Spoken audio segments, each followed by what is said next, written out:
all the 7, of whom we have requested travel records, only 1 left the country last night per information received. Attorney Zulayka T. Lopez entered the immigration gates of the airport last night at 7:31 p.m. Aboard flight PR-102 Manila to Los Angeles. Mukhang maraming pera to mga to dahil nagda-travel palagi. So, nais kong sabihin ulit, napakabait po ng Committee on Good Government for giving them the chance for the 5th time to attend. Kaya uulitin ko po, uulitin ko. Huwag nyo naman kaming hahamunin. Enzo Recto, kalaban ang katiwalian at kasinungalingan, kakampi sa katotohanan at kabutihan. Nakalagay po dito sa pinadala sa atin na information that only Zulayka Lopez departed on November 4. Emmanuel Gonzaga Ortoño arrived November 20. Rosalyn Ladores Sanchez arrived May 21. Juliet Villadel del Rey arrived October 5. Edward Fajarda and Sunshine Chari Fajarda arrived June 25. Now, wala pa naman po naka-report na umalis sila uli. Sa palagay ko po, hindi lang talaga, I just would like to manifest, Mr. Chair, na napakabait po ng Committee on Good Government for giving them the chance for the 5th time to attend. Sana naman po ay hindi na kami ipahiya dito sapagkat para bang nararamdaman ko na umiiwas sila na tanungin kung paano ginamit ang pondo ng ating pamahalaan na dapat nilang linawin sa komiting ito sapagkat tayo po ang binigyan ng mandato ng konstitusyon upang ating busisiin ang pondo na ginagamit ng bawat ahensya ng gobyerno, Mr. Chair. Kaya sa akin po, nakaka-disappoint sapagkat dapat ipaliwanag hindi lamang sa ating komite, dapat ipaliwanag sa taong bayan kung paano ba ginamit ang pondo ng taong bayan, Mr. Chair. Maraming salamat.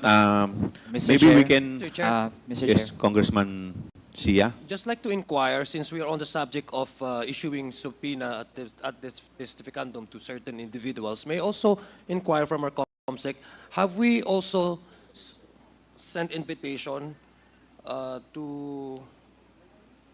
Mr. Kelvin Jerome Tenido and Maria Edelyn Rabago? These are, I believe, career officers in the Office of the Vice President.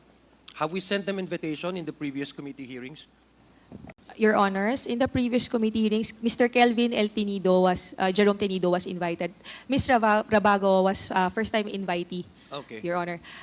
Your Honor, may I proceed with recognizing some members first, Your Honor? Yes, please. Thank Okay. you. Honorable Franz Espomarian, Deputy Majority Leader from the 3rd District of Quezon City, is present, Your Honor, as well as Honorable Ed Christopher Esgo, Deputy Majority Leader, 2nd District of Isabela, Your Honor.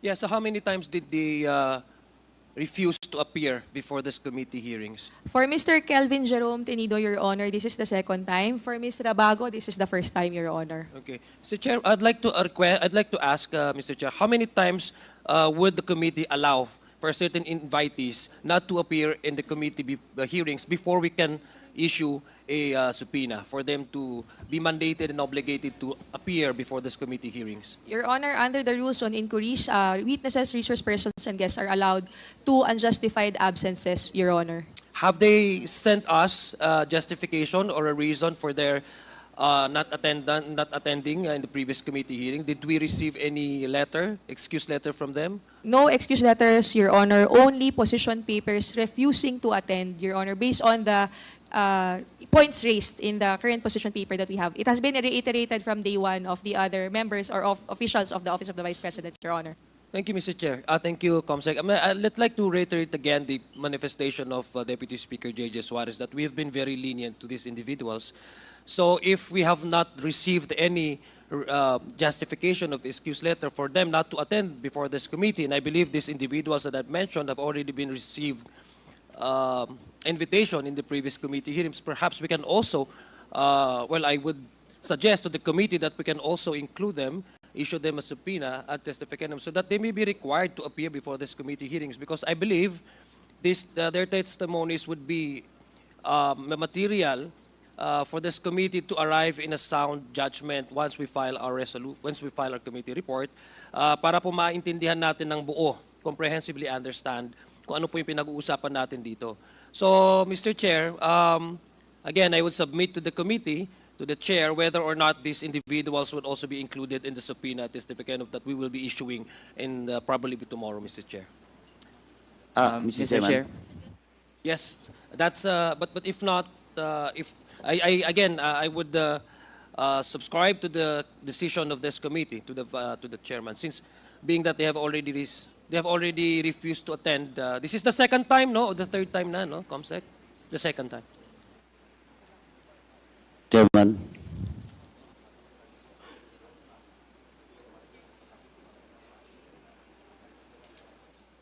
Is there any motion? Well, Mr. Chair, if given the no, I would move that these individuals be included in the subpoena that we will be issuing, Mr. Chair. This committee will be Is issuing. there any second to the motion? Is there any objection? Hearing none, the motion is carried. Mr. Chair. Comsec, please Thank you very include much, Mr. the names Kelvin Tenido and Delin Rabago to the subpoena at testificandum. Noted, Your Honors. May I please continue with the update for the resource persons, Your Honor? Yes, please. Could you please also update this committee if the lookout bulletin that we requested to the Bureau of, to the DOJ has already been released? Yes, Your Honors.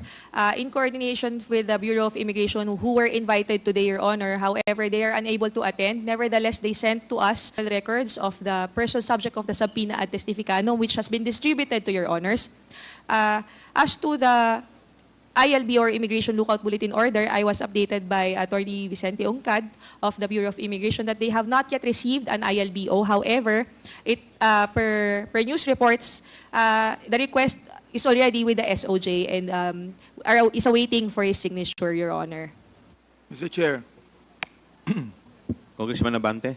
perhaps it would also be better for us to invite Attorney Vicente Uncat to give us the information about these people that we have invited, on their travels, Mr. Chair. Please take note of the manifestation of Congressman Ongcad, Comsec. Noted, Your Honors. It was actually Attorney Vicente Ongcad who signed the information, the travel records, Your Honor, in your hand. However, he is engaged right now. That's why, in an equally important matter, nevertheless, he sent this document, Your Honor, and he will be invited again in the next hearing, Your Honor. Lahat po ba itong subject ng ating subpoena ay nasa Pilipinas pa o meron anong mga travel record nila? Your Honor, per coordination or in coordination with Attorney Ongcad, all the seven, of whom we have requested travel records, only one left the country last night, per information received. Attorney Zulaika T. Lopez entered the immigration gates of the airport last night at 7:31 p.m. Aboard flight PR-102, Manila to Los Angeles. But the rest are still in the Philippines. However, for Ms. Gina F. Acosta, considering that she has multiple namesakes, the Bureau of Immigration is unable to provide information as to her latest travel records, Your Honor. Mr. Chair, Congressman Abante. what do you mean multiple namesakes? Ibig sabihin si Gina Acosta has a lot of aliases given? Your Honor, she may have had many kaparehong pangalan, Your Honor. Gina F. Acosta. Kaparehong Yes, pangalan. opo. Oo. Hence, the Bureau of Immigration requested for birthplace or any other distinguishing detail to be provided in order to obtain specific records for Ms. Gina F. Acosta of the OVP. Mr. Chair, mukhang maraming pera to mga to dahil nagda-travel palagi. You know? Kaya uulitin ko, Mr. Chair, sapagkat medyo, alam nyo, hindi rin nakakatuwa na makita na 4 na beses nang inimbitahan to. Samantalang nakalagay sa rules natin, 2 beses lang eh. And then afterwards, you could be able to issue a contempt order, no? Pero ito pang-4 na kayong hindi naka-attend, pang-5 ng invitation to. So nakikita nyo ang kabaitan ng Committee on Good Government na pinapangunahan ni Congressman Joel Chua.